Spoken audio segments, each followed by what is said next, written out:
रघुनंदनजी, आजच्या तारखेला अनेक मुलं जी घरोघरी रियाज करता आहेत, वेगवेगळ्या शिक्षकांकडनं हिंदुस्थानी क्लासिकल गाण्याचे शिक्षण घेत आहेत, तर त्यांच्यासाठी एक रियाजाची टर्नकी काही आहे का, की ह्या 1 2 3 गोष्टी करणं फार महत्वाचं आहे, ज्याने तुमच्या आवाजाची रेंज वाढेल, पोत चांगला होईल? मला नेहमी असं म्हणायचं असतं की तुम्हाला ज्याच्याबरोबर काम करायचं आहे त्याच्या सहवासात तुम्ही राहायला शिकलं पाहिजे. अच्छा.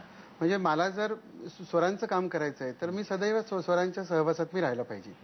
सा म्हणजे काय, माझ्या बरोबरच आहेत, म्हणजे वेगळं नाही अस्तित्व, असं मी ते बिल्डअप करायला पाहिजे. आपण ज्याला म्हणतो क्रिएट प्रोफाईल, असं करून हळूहळू आपल्याला स्वतःला शिकवायला पाहिजे, चिंतन मनन करायला पाहिजे. रेंज वाढवण्याचे टेक्निक्स आहेत.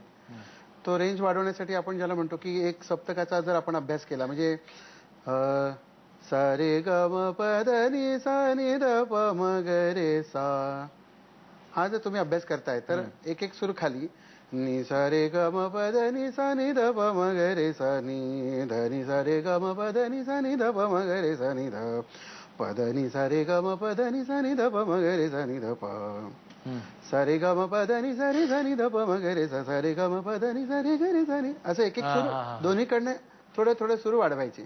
फक्त हे आम्ही शास्त्रीय संगीताच्या ह्याच्यात म्हणताना तानेत म्हणतो आम्ही.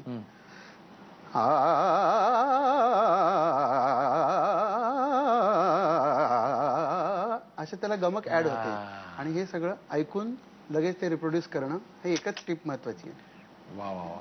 बघा लोक, तुम्हाला मी एका मिनिटात किती छान छान शिक्षण मिळवून दिलं, चकटफू. आणि आता लोकांचे प्रश्न. माझा प्रश्न आहे साहेब, शाहीर साबळे साहेबांना, की तुमच्या आयुष्यामध्ये असा काही प्रसंग येऊन गेला की तुम्ही काहीतरी शिकून गेलात? एकदा ना असे खूप वेळा येतात प्रसंग. मी मुंबईला 1 महिन्यासाठी आलो होतो सुट्टीमध्ये. त्यावेळेला मला वादक होण्याचा आहे, ढोलकी वाजवण्याचा फार वेळ, फार म्हणजे भयानक वेळ होतं. त्याच्यासाठी मार खाल्लाय प्रचंड. मग ढोलकी नव्हती तर मी टेबल वाजवायचे, काही नाही वाजून मी सतत हात चालू राहायचा माझा. तर मी मुंबईला आल्यानंतर काही दिवस माझ्या हातात ढोलकी आली आणि थोडंफार यायला लागलं. तर एक दिवशी मी लहान ना, 13-14 वर्षाचा हे जीव हे ते का माझ्या वडिलांच्या मित्राकडे गेलो. म्हटलं मला असं ऑर्केस्ट्रामध्ये जायचंय, मला ढोलकी येते. त्यानं म्हटलं ठीक आहे, तू असंही करून अमक्या ठिकाणी ढोलकी घेऊन ये. दुसऱ्या दिवशी मी जेवण बिवण त्या होऊन ढोलकी बिलकी काढून पॅक करून वगैरे निघाल्यावर म्हटलं कुठे चालला, कुठे? अहो मला नाही अमक्या ते सिंग आहेत ना प्रसिद्ध, ते रेडिओवर वाजवायचे, त्यांच्या ऑर्केस्ट्रामध्ये बोलवले. कशाला? ही ढोलकी वाजवायला. खाली ठेव, आधी लावायला शिक.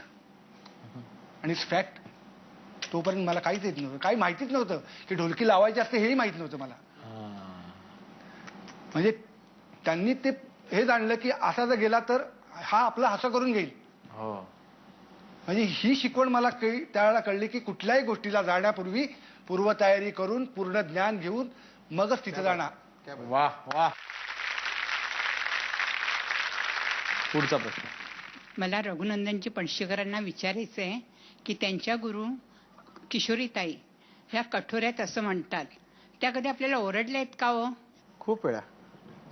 म्हणजे जरा चुकलं जर असेल तर ते आपण, मी सहज जुन्या माझे कॅसेट्स ज्या रेकॉर्ड केल्या होत्या त्या मी ऐकत होतो की काय काय शिकवलंय, अमुक शिकवलंय, तमुक शिकवलंय. तर एक काहीतरी माझी चूक होत होती आणि एवढ्या बोलल्यात. फक्त ते 20 वर्षातलं सगळं माझ्या आता लक्षात नाही, पण ती सीडीला ऐकताना लक्षात आलं, अरे बापरे, म्हणजे अगदी तुला अक्कलच नाहीये तू, आणि तुला फारच मात चढलाय आणि अमुक तमुक ज्याला म्हणतात ना.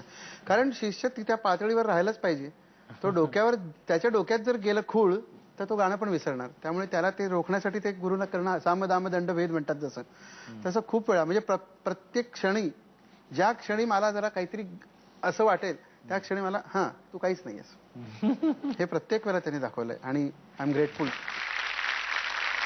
तुम्हाला ताप आल्यावर सुद्धा रियाज करायला लावला तर असं काहीतरी मला? हा, रियाज आपण ज्याला म्हणतो सुरुवातीचं वर्षभर होतं आणि गाणं शिकायला सुरुवात केली, पण रोजच जायचं ना, सकाळी जायचं, संध्याकाळी जायचं, सकाळी जायचं, संध्याकाळी जायचं.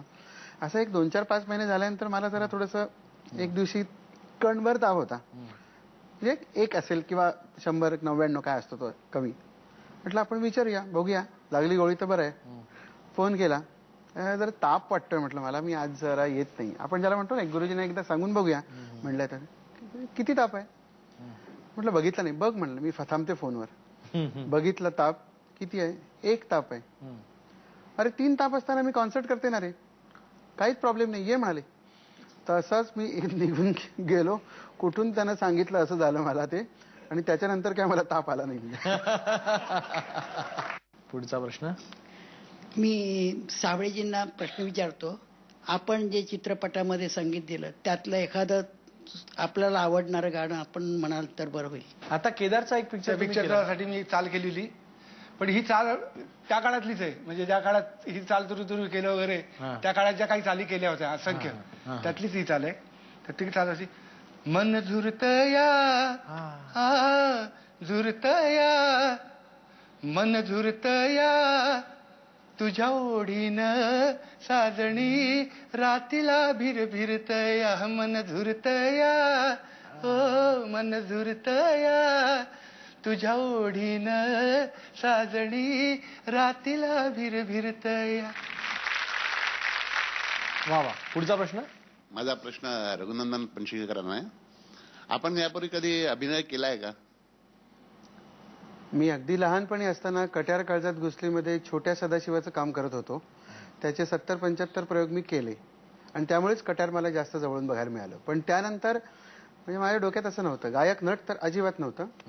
केलं असतं तर मी नुसतं म्हणजे भूमिका एखादी केली असती, पण तो योग नाही आला तसा.